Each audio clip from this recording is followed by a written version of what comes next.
വടകരയിൽ ആയഞ്ചേരി സ്വദേശി വിഷ്ണു പ്രകാശ് വിഷ്ണു പ്രകാശിനെ കാണാതായ സംഭവത്തിൽ ഇപ്പോൾ അന്വേഷണം പുരോഗമിക്കുന്നുണ്ട്.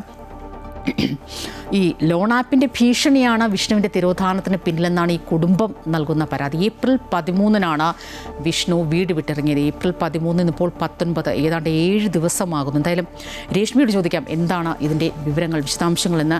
രേഷ്മ, ഈ ലോൺ ആപ്പിൻ്റെ ഒരു സമ്മർദ്ദം കൂടിയാണ് നിതിൻ എന്ന അഞ്ചരക്കണ്ടിയിലെ ഡെൻ്റൽ വിദ്യാർത്ഥി നിതിൻ്റെ മരണത്തിലേക്ക് തള്ളിവിട്ടത് എന്ന ഒരു കൺക്ലൂഷനിൽ കൂടി നമ്മൾ എത്തുകയാണ്. മാത്രമല്ല സമാനമായ ഒരുപാട് കേസുകൾ എത്തുന്നുണ്ട്. ഇപ്പോൾ ഈ വിഷ്ണു പ്രകാശ് ഇപ്പോൾ 7 ദിവസമായിരിക്കുന്നു വീട്ടിൽ നിന്ന് കാണാതായിട്ട്. എന്താണ് വിഷ്ണുവിനെ കുറിച്ചുള്ള അന്വേഷണം നടക്കുന്നതിൽ എന്താണ് ലഭിക്കുന്ന വിവരങ്ങൾ?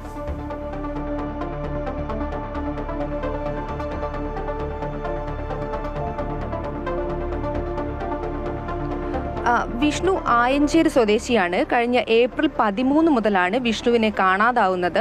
ലോൺ ആപ്പിൽ നിന്നും വെറും 10,000 രൂപ മാത്രമാണ് വിഷ്ണു കടമെടുത്തിരുന്നത്. ഇതിനെ തുടർന്ന് ലോൺ ആപ്പിൻ്റെ ആളുകൾ നിരന്തരമായി ഭീഷണി ഉയർത്തുകയും വിഷ്ണുവിൻ്റെ മോർഫ് ചെയ്ത ചിത്രങ്ങളടക്കം കുടുംബാംഗങ്ങളുടെയും ബന്ധുക്കളുടെയും മറ്റ് സുഹൃത്തുക്കളുടെയും ഫോണിലേക്ക് നിരന്തരം അയച്ചിരുന്നു. ഇതേ തുടർന്ന് കനത്ത മാനസിക സമ്മർദ്ദത്തിലായിരുന്നു വിഷ്ണു. രാവിലെ വീട്ടിൽ നിന്നും ബാങ്കിലേക്ക് പോയി വരാമെന്ന് പറഞ്ഞാണ് വിഷ്ണു ഇറങ്ങുന്നത്.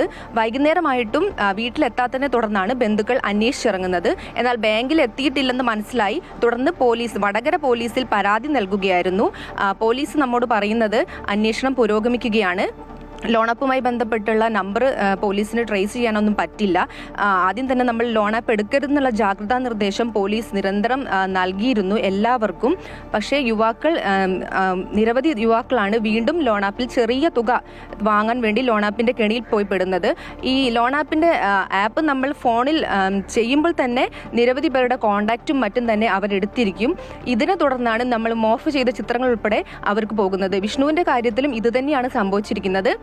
വിഷ്ണു സുഹൃത്തുക്കളോട് നിരന്തരമായി പറഞ്ഞിരുന്നു തനിക്ക് ഇങ്ങനെ ഭീഷണി വരുമെന്നും തൻ്റെ ഫോട്ടോ മോർഫ് ചെയ്തിട്ട് അശ്ലീലമായ ഫോട്ടോകൾ മോർഫ് ചെയ്താണ് വരുന്നതെന്നും അപ്പോൾ തെറ്റിദ്ധരിക്കരുതെന്നുൾപ്പെടെ പറഞ്ഞ് വിഷ്ണു സുഹൃത്തുക്കളോട് സംസാരിച്ചിരുന്നു. എന്നാൽ ഇത് കൂടുതലായി വന്നപ്പോഴാണ് വിഷ്ണുവിനെ കാണാതായിരിക്കുന്നത്. പോലീസ് അന്വേഷണം പുരോഗമിക്കുകയാണെന്നാണ് നമ്മോട് ഇപ്പോൾ വ്യക്തമാക്കിയിരിക്കുന്നത്. 7 ദിവസമായി വിഷ്ണു പ്രകാശിനെ കാണാതായിട്ട്. ലോൺ ആപ്പുകാരുടെ സമ്മർദ്ദം, വിഷ്ണു ഈ പറഞ്ഞതുപോലെ ലോൺ ആപ്പിൽ നിന്ന് കാശ് വാങ്ങിയിരുന്നു. അവരുടെ ഭീഷണിയാണ് വിഷ്ണുവിൻ്റെ തിരോധാനത്തിന് പിന്നിലെന്ന കുടുംബം പരാതിപ്പെടുകയാണ്. പക്ഷേ 7 ദിവസം കഴിഞ്ഞിട്ടും ഒരു വിവരവും അറിയുന്നില്ല എന്നിടത്താണ് നമ്മുടെയൊക്കെ ആശങ്ക വർദ്ധിക്കുന്നത്.